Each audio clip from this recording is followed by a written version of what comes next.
Hi friends, welcome to IAS APSC tsp lectures. ఈరోజు assistant design notification సంబంధించిన general studies పార్ట్లో disaster management most expected questions second video అయితే మనం చేస్తున్నాం. Already మీకు ఫస్ట్ వీడియోలో కొన్ని టెక్నిక్స్ అండ్ టిప్స్ అనేది మీకు చెప్పాను. డెఫినెట్గా అవి మీకు ఎగ్జామ్లో హెల్ప్ అవుతాయి.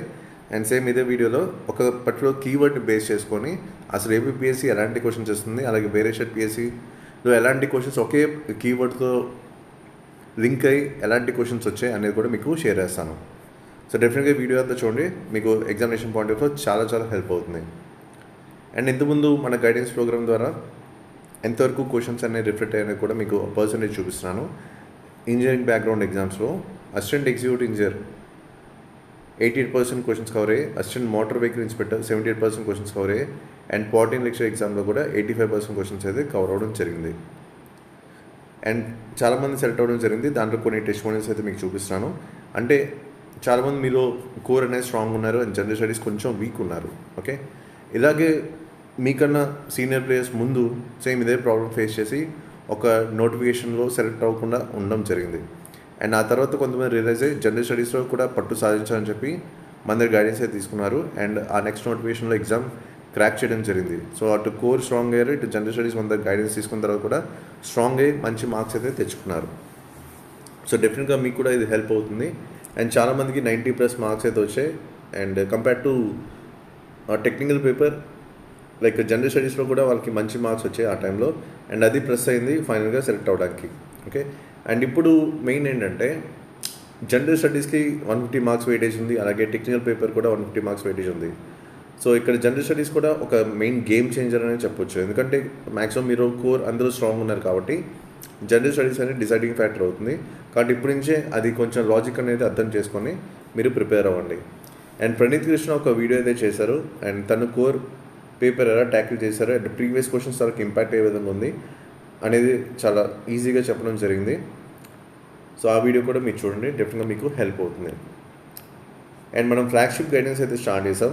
దీంట్లో మీకు ఏంటంటే MCQ సాల్వింగ్ టెక్నిక్స్ ఉంటాయి. ఎందుకంటే 180 మార్కింగ్ ఉంది కాబట్టి దాన్ని మీరు అడ్వాంటేజ్ కింద ఎలా తీసుకోవాలి అండ్ మిగతా కాంపిటీషన్ ఎలా బీట్ అవుట్ చేయడానికి స్ట్రాటజీ ఎలా ఉండాలి, ఇవన్నీ కూడా మీకు ఈ ఫ్లాగ్షిప్ గైడెన్స్లో చెప్పాను.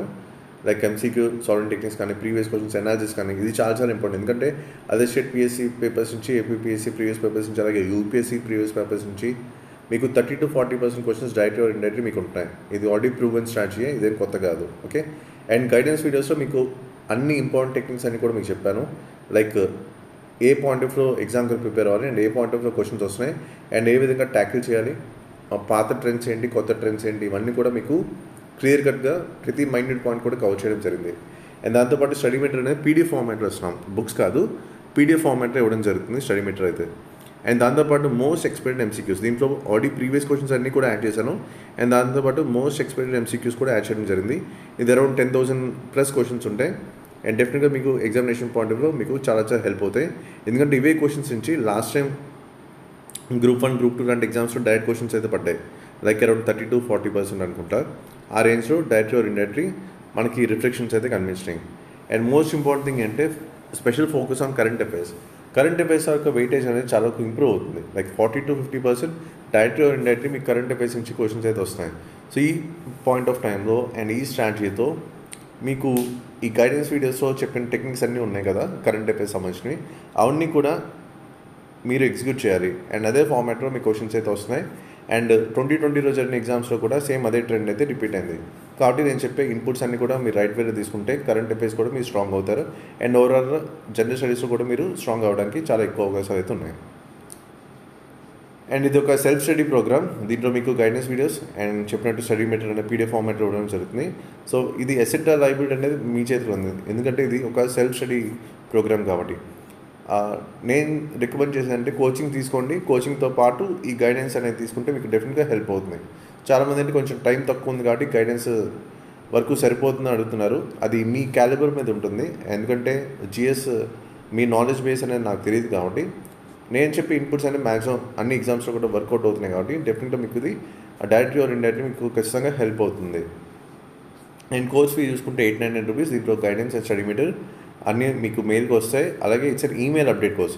సో ఫ్యూచర్లో మీకు ఏమైనా కరెంట్ అఫైర్స్ అప్డేట్స్ కానీ లేకపోతే ప్రీవియస్ క్వశ్చన్స్ ఏమైనా యాడ్ చేసినా సరే అప్డేట్స్ అన్నీ కూడా మీ ఈమెయిల్ ఐడికి వస్తాయి. మీకు ఇంట్రెస్ట్ ఉంటే క్రింద వెబ్సైట్ ద్వారా మీరు జాయిన్ అవ్వచ్చు, instamojo.com/tejucs357. అండ్ ఇప్పుడు మనం డిజాస్టర్ మేనేజ్మెంట్ డీల్ చేస్తున్నాం. సో దీంట్లో ఏంటంటే ఇప్పుడు ఒక పర్టికులర్ కీవర్డ్, ఒక కీవర్డ్ మీకు చెప్తాను, అదేంటంటే ఇన్స్టిట్యూట్. ఓకే, ఈ ఇన్స్టిట్యూట్ అనే కీవర్డ్తోనే మీకు నంబర్ ఆఫ్ క్వశ్చన్స్ అనేవి కనిపించాయి. సో ఫర్ ఎగ్జాంపుల్ ఈ క్వశ్చన్ చూద్దాం, national Institute of Disaster management. ఈ ఒక్క క్వశ్చన్ ఏంటంటే దగ్గర ఇప్పటికి ఒక 60 ఎగ్జామ్స్ అయితే జరిగినాయి ఏపీపీఎస్సీ నిర్వహించింది 2016 నోటిఫికేషన్ నుంచి మొన్న రీసెంట్ నోటిఫికేషన్ దాకా. ఆల్మోస్ట్ ఒక 15 to 20 ఎగ్జామ్స్లో సేమ్ ఇదే క్వశ్చన్ రిపీట్ అయింది, సేమ్ యాస్టీస్గా సేమ్ అదే రిపీట్ అయింది. ఒకసారి మీరు క్రాస్ చెక్ చేసుకోవచ్చు. ఇలాగా ఇన్స్టిట్యూట్స్ని బేస్ చేసుకొని క్వశ్చన్స్ అయితే వస్తున్నాయి. ఓకే, కాబట్టి NIDM అనేది ఎక్కడ ఉందన్న క్వశ్చన్ అడిగారు. అలాగే ఇంకో క్వశ్చన్ చూద్దాం, name the institute in which Indian tsunami early warning centre is establish అన్నారు. ఇది ఏపీపీఎస్సీ ప్రీవియస్ క్వశ్చన్. అలాగే national Jio physical research institute అనేది ఎక్కడుందని అడిగారు. ఇది కూడా ఏపీపీఎస్సీ ప్రీవియస్ క్వశ్చన్. అండ్ ఇంకోటి central emergency relief training institute అనేది ఎక్కడుందని అడిగారు. ఇది కూడా ఏపీపీఎస్సీ ప్రీవియస్ క్వశ్చన్. ఇలాగా ఇన్స్టిట్యూట్ అనే పదంతోనే మీకు ఏపీపీఎస్సీ కొన్ని ఫార్మాట్స్లో క్వశ్చన్స్ అడిగింది. కాబట్టి దీన్ని కొంచెం క్లియర్గా మీరు అనలైజ్ చేయాల్సిన అవసరం అవుతుంది. ఇప్పుడంటే మన ఎగ్జామినేషన్ పాయింట్ ఆఫ్ వ్యూ చూడాలి కాబట్టి ఎందుకుందంటే డైరెక్ట్ క్వశ్చన్స్ ఇచ్చేశారు. ఇప్పుడంటే కొంచెం లెవెల్ ఆఫ్ డిఫికల్టీ పెరిగే అవకాశం ఉంది కాబట్టి, అండ్ ఆల్రెడీ స్టేట్మెంట్స్ ఫామ్లో కొన్ని క్వశ్చన్స్ అయితే ఆల్రెడీ మనకి AE 2019 ప్రిలిమ్స్ పేపర్లో కనిపించినాయి కాబట్టి వీటిని కన్సిడర్ చేసుకుంటూ కొంచెం డెప్త్లోకి వెళ్ళాల్సిన అవసరం అవుతుంది. ఓకే, డెప్త్ అంటే మరీ డెప్త్ కాదు, జస్ట్ కొన్ని కీవర్డ్స్ చెప్తాను, ఆ కీవర్డ్స్ మీరు గుర్తుపెట్టుకుంటే సరిపోతుంది. ఓకే, ఈ కీవర్డ్స్ అనేది ఒక గేమ్ చేంజర్ అని చెప్పొచ్చు మీ ప్రిపరేషన్లో. మనం ఏంటంటే అంతా చదువుతున్నాం కానీ దాంట్లో ఉన్న కీవర్డ్స్ ఐడెంటిఫై చేయట్లేదు చాలామంది. సో ఆ క్రీమ్ అనేది మీకు ఇక్కడ ఇస్తున్నాను. సో ఇవి కనుక గుర్తుపెట్టుకుంటే మీకు మ్యాక్సిమం ఇవే పాయింట్ ఆఫ్ వ్యూలో మీకు స్టేట్మెంట్స్ ఇచ్చినా సరే ఈజీగా సాల్వ్ చేయగలరు, లేదా డైరెక్ట్గా ఇచ్చినా సరే ఈజీగా ఆన్సర్ చేసే అవకాశాలు చాలా చాలా ఎక్కువ ఉన్నాయి. ఓకే, సో ఫస్ట్ క్వశ్చన్ చూసుకుంటే national Institute of Disaster management ఎక్కడ ఉంది? సో దీని ఆన్సర్ ఏంటంటే న్యూఢిల్లీ. ఓకే, సో ఇప్పుడు ఇలాంటి చాలా కంటెంట్ మనం ఎక్కువ చదువుతూ ఉంటాం, అటు టెక్నికల్ పేపర్లు మీరు చదువుతూ ఉంటారు, అండ్ జనరల్ స్టడీస్ అనేది కూడా పెద్ద సముద్రం కాబట్టి చాలా చదువుతూ ఉంటారు. కానీ ఇంటర్ థింకింగ్ తెలియాలి, అండ్ నిమోనిక్స్ ఫ్రేమ్ చేసుకోవడం తెలియాలి, అండ్ మెమరీ రిటెన్షన్ ఎంత స్ట్రాంగ్ ఉంటుందని కూడా మీరు క్రాస్ చెక్ చేసుకోవాలి.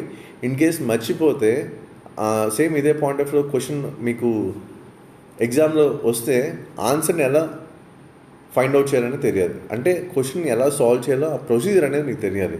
ఓకే, ఇలా చాలా లింక్స్ అయితే ఉంటాయి. మీరు చాలామంది ఏంటంటే ఫస్ట్ క్వశ్చన్ చదువుతారు, క్వశ్చన్ చదివిన తర్వాత ఇది మనం ఎక్కడ చదవలేదు ఎందుకు అనవసరంగా నెగిటివ్ మార్కింగ్ పోగొట్టుకోవడం అని చెప్పి చాలామంది క్వశ్చన్ అటెంప్ట్ చేయకుండా వదిలేస్తారు. అలా ఎప్పుడూ చేయకూడదు. ఓకే, కొన్నిసార్లు క్వశ్చన్లోనే మనకి కొన్ని క్లూస్ ఉంటాయి, కొన్ని హింట్స్ ఉంటాయి. ఓకే, అది ఆల్రెడీ MCQ సాల్వింగ్ టెక్నిక్స్లో మీకు చెప్పాను. సో అలాంటి పాయింట్ ఆఫ్ వ్యూ ఉందా లేదా అనేది క్వశ్చన్లో ఒకసారి క్రాస్ చెక్ చేసుకుంటే మీరు ఈజీగా ఆన్సర్ని ఫైండ్ అవుట్ చేయగలరు. సో ఇన్ కేస్ ఆల్రెడీ మీరు చదివి మీకు గుర్తు రావట్లేదు అనుకోండి, ఇలాంటి టైప్ ఆఫ్ నిమోనిక్స్ అనేది మీకు చాలా చాలా హెల్ప్ అవుతాయి. ఓకే, సో ఫర్ ఎగ్జాంపుల్ ఇక్కడ national Institute of Disaster management ఉంది. సో దీన్ని ఎలా గుర్తుపెట్టుకోవాలి, న్యూఢిల్లీ అనేది ఎలా గుర్తుపెట్టుకోవాలంటే చాలా చాలా సింపుల్. సో ఇక్కడ నేను కొన్ని హైలైట్ చేసాను చూడండి. నేషనల్ అనే వర్డ్లో స్టార్టింగ్ లెటర్ ఏంటి? N. అలాగే డిజాస్టర్ మేనేజ్మెంట్, సో డిజాస్టర్ అనేది ఉంది కాబట్టి దాంట్లో స్టార్టింగ్ లెటర్ ఏంటి? D. సో జస్ట్ ND ఈ రెండు మీరు కనుక జస్ట్ అండర్లైన్ చేసుకున్నా సరే మీ ఆప్షన్స్లో మీకు న్యూఢిల్లీ అని, హైదరాబాద్ అని, నాగ్పూర్ అని, చెన్నై అని ఇచ్చారనుకోండి ఈజీగా మీరు న్యూఢిల్లీని ఆన్సర్ అనేది పెట్టగలరు. ఓకే, ఇలాంటి కొంచెం చిన్న చిన్న టెక్నిక్స్ కూడా మీరు నేర్చుకోవాల్సిన అవసరం అయితే ఉంది. ఓకే, ఇప్పుడు కంటెంట్లో చూసుకుంటే ఇది ఏ మినిస్ట్రీ కింద వస్తుందంటే ministry of home affairs. And దీని తర్వాత ప్రెసిడెంట్ ఎవరంటే యూనియన్ హోమ్ మినిస్టర్. దీని తర్వాత ఆర్జిన్ ఎప్పుడు పడిందంటే 1995లో పడింది. ఇదంతా కూడా ఈ అఫీషియల్ వెబ్సైట్ నుంచి తీసుకున్న ఇన్ఫర్మేషన్ అనమాట. సో దాంట్లో మనకి ఎగ్జామినేషన్ పాయింట్ ఆఫ్ పనికొచ్చేది చాలా తక్కువ. ఆ పనికొచ్చేదంతా కూడా మీకు ఫిల్టర్ చేసి ఆ క్రీమ్ అనేది మీకు ఇక్కడ ఇస్తున్నాను. సో ఇక్కడ ఇంకో కీ పాయింట్ ఆ వెబ్సైట్లో నాకు కనిపించింది ఏంటంటే NIDM వెబ్సైట్లో national Institute of Disaster management short ఫామ్లో NIDM అంటాం. ఓకే, సో ఇక్కడ మనకి ఇంకో కీ పాయింట్ మనకి ఆ అఫీషియల్ వెబ్సైట్లో ఏం కనిపించిందంటే United Nations designated 1990s as an international decade for natural disaster reduction IDNDR. ఈ పాయింట్ని ఖచ్చితంగా గుర్తుపెట్టుకోవాలి.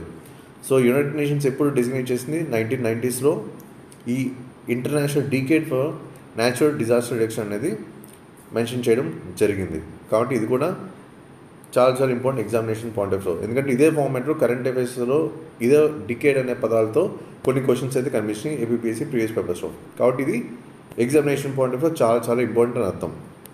నెక్స్ట్ ఇంకోటి, ఇందాక మీకు ఏం చెప్పాను, ఎన్ఐడిఎం అన్నాను. Actually national Institute of Disaster management కన్నా ముందు దీని పేరేంటే ఎన్సిడిఎం, అంటే national centre of Disaster management. Okay, so దీన్ని ఎన్ఐడిఎం కింద మార్చారు. ఓకే, సో ఏ యాక్ట్ ద్వారా మార్చారంటే డిఎం యాక్ట్ 2005, అంటే disaster management act 2005. And president దీన్ని ఎప్పుడు పాస్ చేశారంటే ఈ 9th January 2006. Okay, January 9, 2006 president of India pass చేయడం జరిగింది. సో ఇది కూడా ఏపీపీఎస్సీ ఇచ్చిన ప్రీవియస్ క్వశ్చన్ నేను మీకు లింక్ చేసి ఇస్తున్నాను. ఓకే, అండ్ ఇంకోటి ఇక్కడ ఏంటి, ఈ చాప్టర్ 7 కూడా మీరు గుర్తుపెట్టుకోవాలి. Okay, chapter number 7. సో ఈ 7 అనేది ఎలా గుర్తుపెట్టుకోవాలి, చాప్టర్ 7 అనేది మీరు అడగచ్చు. ఇప్పుడు ఇక్కడ చూడండి, డిఎం యాక్ట్ 2005 ఉంది. ఈ 2 + 0 + 0 + 5 చేయండి, ఎంత వచ్చింది మీకు 7. అలాగా ఈ చాప్టర్ 7 కూడా మీరు అక్కడి నుంచే మీరు రూట్ అనేది తీయచ్చు. Okay, chapter 7 of DM act 2005, ఆ 2 + 5 కలిపేస్తే మీకు 7 వచ్చేస్తుంది. అలాగే ఈజీగా ఆన్సర్ని ఫైండ్ అవుట్ చేయొచ్చు ఇన్ కేస్ అదే ఫార్మాట్లో చాప్టర్ కనుక అడిగితే. ఆల్రెడీ ఇది ఈ చాప్టర్ 7 అనేది ఇంతకుముందు ఏపీపీఎస్సీ ప్రీవియస్ క్వశ్చన్. ఓకే, కాబట్టి ఇది కూడా మీరు ఇంటర్లింక్ చేసుకోవచ్చు. నెక్స్ట్ ఇంకోటి చాలా చాలా important, National Institute of Disaster Management అనేది ఒక జర్నల్ని పబ్లిష్ చేస్తారు. ఆ జర్నల్ పేరంటే disaster and development. Okay, disaster and development. So దీన్ని కూడా మీరు డిడి అని గుర్తుపెట్టుకోవచ్చు, లేకపోతే 2D అని గుర్తుపెట్టుకోవచ్చు, లేకపోతే D² అని గుర్తుపెట్టుకోవచ్చు. ఓకే, డిజాస్టర్ అనేది ఆల్రెడీ కామన్గా ఉంది కాబట్టి డెవలప్మెంట్ అనేది మీరు గుర్తుపెట్టుకుంటే సరిపోతుంది. మీరు D² కానీ 2D కానీ DD అని కానీ మీరు ఏదో ఒక ఫార్మాట్లో మీరు గుర్తుపెట్టుకోవచ్చు. నెక్స్ట్ క్వశ్చన్ చూసుకుంటే, name the institute in which the Indian tsunami early warning centre is established. Okay, so దీనికి ఆన్సర్ అంటే Indian national centre for ocean information service, Hyderabad. Okay, so A institute Indian tsunami early warning సెంటర్ని establish చేసిందంటే INCOIS, Hyderabad. Okay, so INCOIS గురించి మాట్లాడాలంటే ఇది ministry of earth sciences కింద ఉందన్నమాట. Okay, ministry of earth sciences ఇది ఎప్పుడు ఎస్టాబ్లిష్ చేశారంటే 2007. సో ఇప్పుడు దీన్ని ఎలా గుర్తుపెట్టుకోవాలి, so Indian tsunami early warning centre, so దీన్ని మనం ఇన్కాయిస్ హైదరాబాద్తో లింక్ చేసుకోవాలి. సో దీంట్లో మనకి చూడండి ఒకటి ఓషన్ ఇన్ఫర్మేషన్ సర్వీస్ అని ఉంది. ఓకే, ఇక్కడ ఓషన్ పార్క్ అనేది మనకు ఆల్రెడీ తెలుసు, హైదరాబాద్ గండిపేటలో ఉంది. సో ఇలాగ ఓషన్ పార్క్ హైదరాబాద్ అనేది గుర్తుపెట్టుకుంటే మీకు సరిపోతుంది. ఈసారి ఏంటంటే ఇన్కాయిస్ అనేది ఎక్కడ ఉంది అని అడగవచ్చు, లొకేషన్ బేస్ క్వశ్చన్. అప్పుడంటే ఈ ఓషన్ అనేది ఉంది, ఈ ఓషన్ పార్క్తో మీరు లింక్ చేసుకుంటే గండిపేటలో హైదరాబాద్ అని మీరు ఈజీగా ఫైండ్ అవుట్ చేయొచ్చు ఆన్సర్ ఆప్షన్స్లో అనమాట. ఓకే, అండ్ ఇది ఏ మినిస్ట్రీ కింద వస్తుందంటే ఎర్త్ సైన్సెస్. ఓకే, నెక్స్ట్ ఇంకో క్వశ్చన్ ఇచ్చారు, ఇది APPSC previous question. National geophysical research institute is located at Hyderabad. Okay, ఇప్పుడు మనం వాడేటప్పుడు చూడండి, జియోఫిజికల్ రీసెర్చ్ ఇన్స్టిట్యూట్ అన్నాం. జియో అనేది మనకి వస్తుంది, ఆల్రెడీ మనలో చాలామంది జియో సిమ్స్ అయితే వాడుతున్నాం. ఓకే, సో జస్ట్ అంటే జియో ఫైబర్ అనేది ఆ కనెక్షన్ అనేది మీరు హైదరాబాద్లో తీసుకున్నారన్నట్టు లింక్ చేసుకోండి, జియో ఫైబర్ హైదరాబాద్. దాని జియో ఫైబర్ని జియో ఫిజికల్ రీసెర్చ్ ఇన్స్టిట్యూట్తో లింక్ చేసుకుంటే సరిపోతుంది. సో దీని గురించి చెప్పాలంటే ఇది ఎప్పుడు ఎస్టాబ్లిష్ అవుతుందంటే 1961 ఎస్టాబ్లిష్ చేశారు. దేనికి ఏంటంటే సిఎస్ఐఆర్. ఓకే, సిఎస్ఐఆర్ అనేది గుర్తుపెట్టుకుంటే సరిపోతుంది, ఇంకేం అవసరం లేదు. Next important question, central emergency relief training institute CERTI ఇది ఎక్కడ ఉందని అడిగారు. ఇది యాక్చువల్లీ ఎక్కడ ఉందంటే నాగ్పూర్లో ఉంది. సో దీని ఫౌండేషన్ ఎప్పుడంటే April 29, 1957.